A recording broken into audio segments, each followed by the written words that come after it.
Okay, Sharon. So answer the question. All of us are going to be really curious about how did you end up in the occult?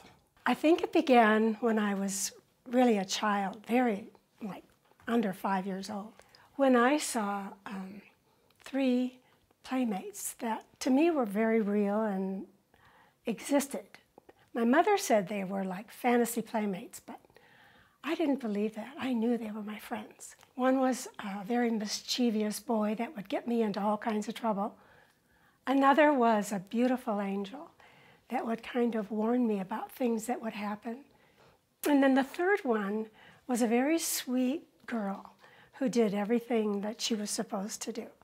And then one day, the boy ran out into the street, and I watched the car go by, and he folded underneath the wheel and died.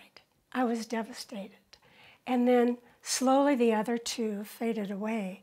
And around that same time, my parents joined a church, a Presbyterian church. And I transferred my allegiance from these spirits to Jesus. My family went to church, but there was a lot of crises in my family. And by the time I was a teenager, I left the church and I lost all faith. So almost as early as you can remember, you had these spirits in your life. Around the time you started going to church, they faded Yes, out completely of away. your life. And did they ever come back? Yes. I became a marriage and family therapist and opened a private practice. And actually it was when I had achieved more than I ever thought I could achieve in life that I began suspecting there was more to life than just what went on this earth. So I joined a meditation group. It was called a spiritual development class at a spiritualist church. And there I learned to communicate with spirits.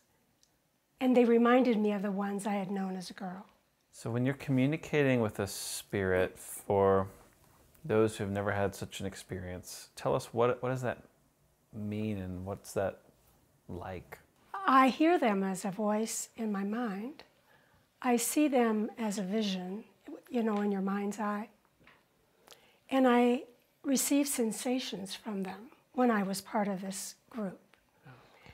And then also I became a trance medium so that I would channel these spirits and they would speak through me. And by the 5th or 6th, even the 7th year, I was becoming very fragile inside. And I felt a very icy core at my center. And I realized that all they had promised was in fact not true. One night I told my 5 spirits that I was channeling that I no longer wanted to do this. I wanted to get back into the mainstream of life. And the next morning I woke up and I heard a hissing and voices in my mind that were cruel and accusatory, very crude, calling me names and inflicting pain on my body, and told me that they wouldn't leave. And that began a 2.5-year period where I was possessed, but it was devastating. And during that time, they're continuing to have these accusing voices in your head. What was that like? Well, they kept me awake at night, and it was an accusing voice that would disrupt my own thinking. So I had a very difficult time maintaining a thought or having an emotion that went anywhere. At some point, you quit experiencing all this demonization, oppression. How did you get free of this? I had a friend from college who was a clinical psychologist. So I called her and told her I'd gotten caught in the New Age and that I had channeled but couldn't get rid of these spirits that were tormenting me. Well, she said that she had a biography of someone she wanted to send to me who was superior to these spirits, and she sent me the Bible. And that's how I realized that she had just become a Christian. I didn't know at that point. A biography of someone superior to these spirits. Yes, it was Jesus. So you get the But Bible, and then I couldn't what? read it. So you make your way into a church. I went into a church, And I said, I'm demon-possessed and I want to know Jesus Christ. Right. The assistant pastor just said, come on in.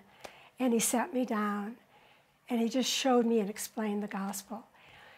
I said the prayer, and then as he and the prayer minister prayed, I felt the Spirit of God come into my life, and he filled that place in my heart.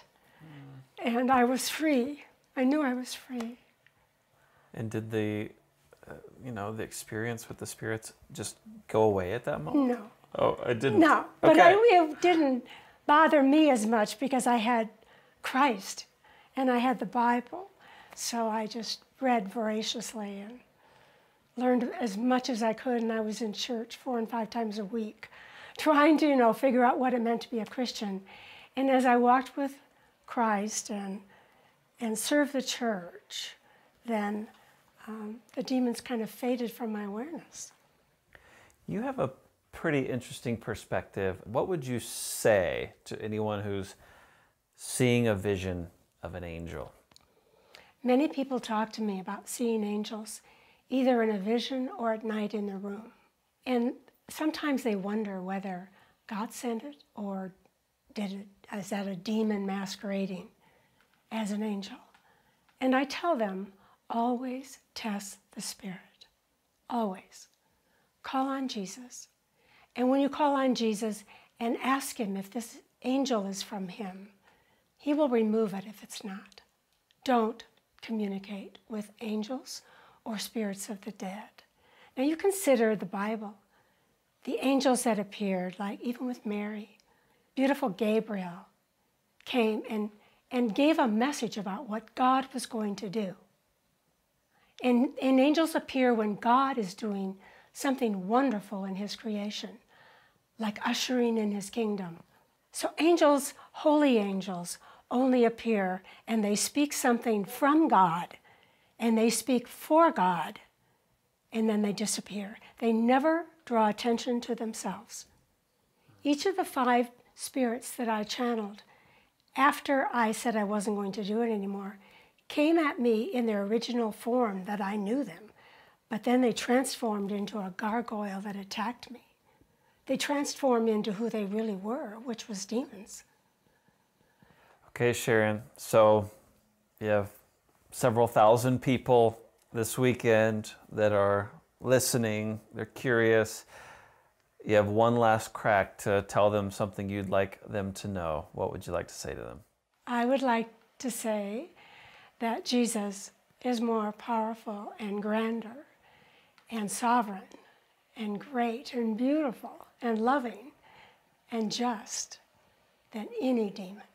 Remember that demons are created beings, but Jesus is our King. And we are daughters and sons of the King. So we are not to be afraid of demons, but we are to know about the grandeur of God. Thank you.